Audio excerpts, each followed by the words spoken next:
Let's take this subject of the ball in the hole. So it's an end result, the ball in the hole. It seems that the ball in the hole is what you're looking for, but it's what it represents that matters more, yes? Let's say someone who doesn't understand golf, doesn't follow golf, hasn't even witnessed golf, just shows up and sees the ball in the hole. And there's jubilation, the Goodyear blimp is flying over. Everyone's in celebration around it, and he's looking. He knows it means something, but it's really hard to figure out what that could possibly mean. It represents so much more than just the end result. And everything is that way, isn't it? And so everything that you want is because you think you will feel better in the experience of it. And maybe it works just to focus upon the words. We've been focused upon only words. Esther was talking in the dressing room about how few words we were offering, how simple few words were actually changing the energy. And then Esther said, but one thing I've noticed about Abraham, when Abraham says an emotional word like love, they mean love. When Abraham says ease, they mean ease. In other words, that's the thing that you have to get to. You have to get to the word, but you have to stay there long enough that you mean it. So when you're talking about financial abundance, what are the emotional words? Some would say freedom. But freedom is sort of tricky because it's freedom from bondage. It's freedom from stuff I don't want to do. So it's usually sort of a scattered vibration. What's the emotion? Ease. Ease is part of it. It's probably the same that applies to every category. Ease. But there's something unique about a specific subject and the way the emotion around it feels. So it's really worth focusing around that idea and feeling. You sort of have to feel your way there. What's that feeling? And sometimes the way you can find it is by focusing upon the tension of financial struggle and then just feeling that not sort of dissipate as you just feel what it would feel like to not feel that. Just ease and freedom and fun of choices, fun of selection, fun of options, ease of options.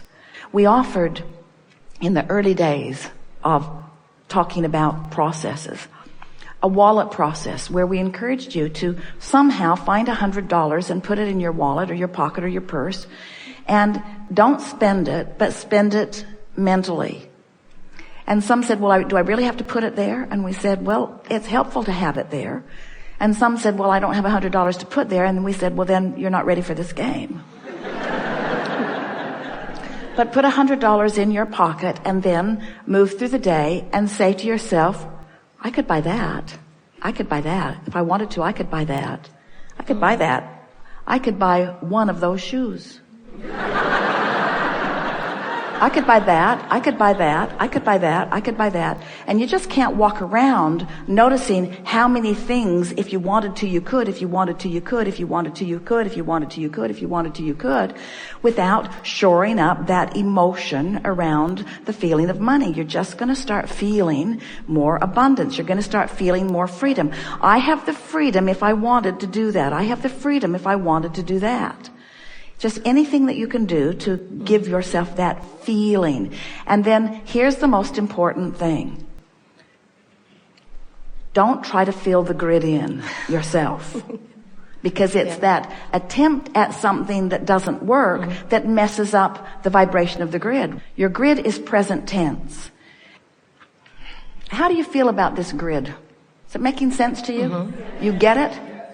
So it's logical that what you had going on yesterday, grid-wise, is likely what you're going to have going on today, grid-wise, just because it's easier to just keep doing what you've been doing.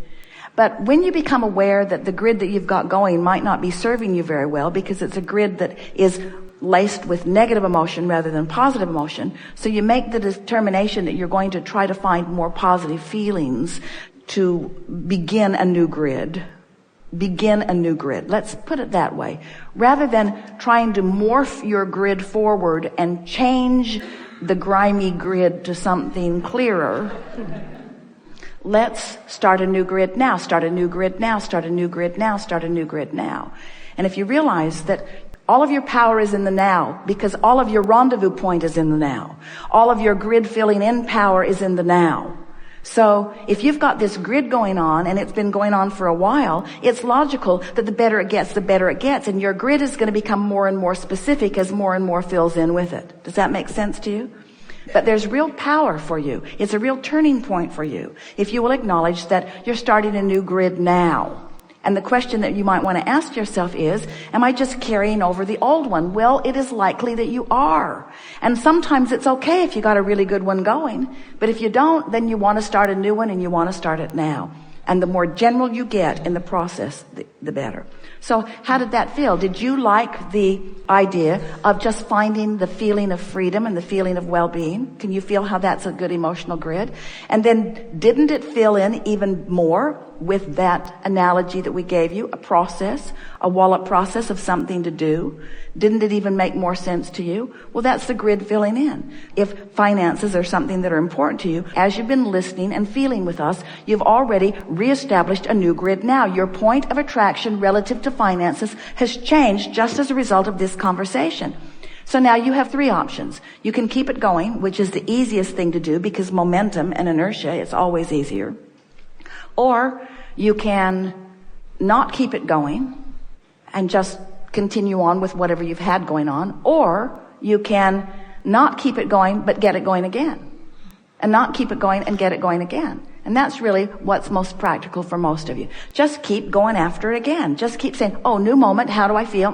Let's get a new grid going. Now here's another process that we offered for this very thing many, many years ago that fits right into this grid. You're going to discover that everything that we've ever said to you ever fits right into this grid analogy. Because when things are central to the basic laws of the universe, they always fit. It was a process called segment intending. And the segment intending process says, oh, here's a new segment. What are my intentions for this segment? When you walk into a new space, it's a new segment. When you pick up the telephone to call someone, it's a new segment. When someone calls you, it's a new segment. When one new person walks into this room, it changes the segment for all of us. Segment intending. And at the basis of segment intending is, what do I want in this segment and why do I want it? How do I want to feel in this segment? So you get in your car and you think, time for a grid. How do I feel in my car? Comfortable, appreciative for this transportation, happy that I'm getting to go someplace. Just stay there for 17 seconds and feel appreciation for your car. Let the engine sort of catch its breath a little bit. Get yourself settled into your seat. Look in your rearview mirror and acknowledge everything that is around you. Just breathe a little bit and feel happy to be here in this moment, eager to be going somewhere. Just establish that grid. And watch what happens. Sit there for 68 seconds and you can control traffic. If you think about how you love to be in your car and how it represents freedom to you and how fun it is to get to move about and how many things there are to see around and what a beautiful, delicious world you live in and how delightful it is to have mobility in this world, how nice it is to have the comfort of a car like this. You spend 68 seconds focused like that and you move out into the world, your grid will fill in with cooperative drivers, with others who are smiling. They'll wave you in. Your timing at the lights, in the same way that you can't really understand wind currents, you don't really understand the timing of those lights either at a conscious level. But as your grid fills in, your impulse of where to go, which street to go down, where to pause, what to do, you will be guided. Your grid will fill in with reactions, with impulses, with responses, with rendezvous, and you'll have really good days. You'll find parking places Barbara has been talking to Esther about Princess parking, because Esther always has a parking place right up front. It's just always there. It's just always there. It's as if everyone has run ahead and just cleared the space for her. It's just always there. Always there. Not just sort of there, right there. The very best parking place in the whole possible place to be is right there waiting for Esther. Often someone backs out of it right as she arrives, or is just sitting there open. Esther can't believe it. There are people parking all around. What is going on? There's that place. Your grid is filling in. How you doing? How you doing? You happy with how it's filling in? People nice to you? Things working out? Money flowing easily? How's it filling in? You want to tweak it a little? Start a new grid right now. Start a new grid right now. Start a new grid right now. The momentum and law of attraction will take you to specific. And after you get the hang of this, then even in what feels like the grid, the general grid, you'll be in such a good feeling place that you'll be much more specific than general, but it will be general for you. You see what we're getting at? Wow. The rule of thumb is be as specific as you can be and still feel good. How powerful you are and how powerful this moment is. Yes. And what your potential for rendezvousing is right here Yes. and now. It's interesting because as we talked to you all about deliberate creation, first we said focus. We said you create your own reality and you get what you think about. So pay attention to what you're thinking about. And that went along all right with you, but then you started worrying about what you were thinking about.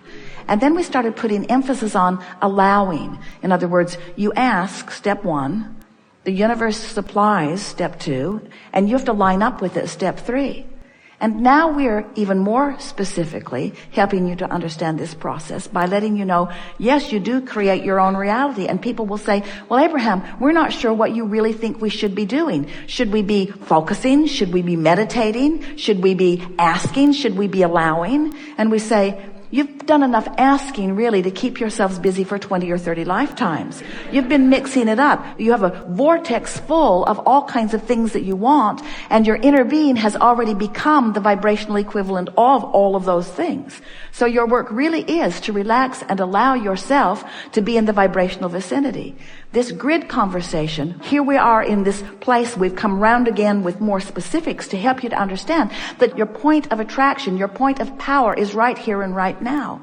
It was one of two things that Seth said. Seth was speaking through Jane Roberts, and Jerry had been reading those books before that Jerry and Esther met us.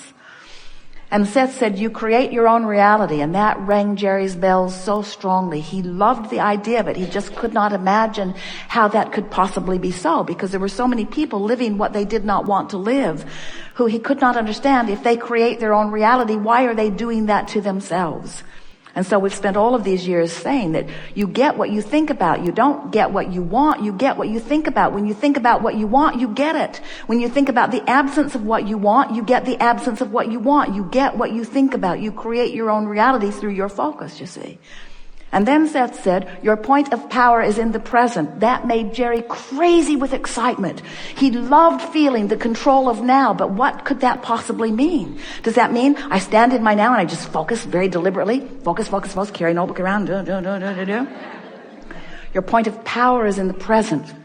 So we've spent years explaining to you that you were source energy, that you come partly into this body, that here in this leading edge body you explore and you ask, and then you come into alignment with what you're asking for. But now we're wanting you to understand that you have always been this source energy that is always focused forward with you. In other words, when we talk about the power of now, when we talk about your powerful now, we're not just talking about the personality that you know as you and what you're doing as you're focused in this moment. We're talking about all that you are that is focused in this moment. We're all focused in your powerful now. We're here with you while you're having this conversation. And if you are present in your now, which means releasing the resistance that keeps you from being fully aware and therefore allowing of all that we are, then the influence of that which is us, the knowledge of that which is us, the well-being of that which is us, the clarity of that which is us, is all now you as well. We are all in this together. Do you see how we all fit together?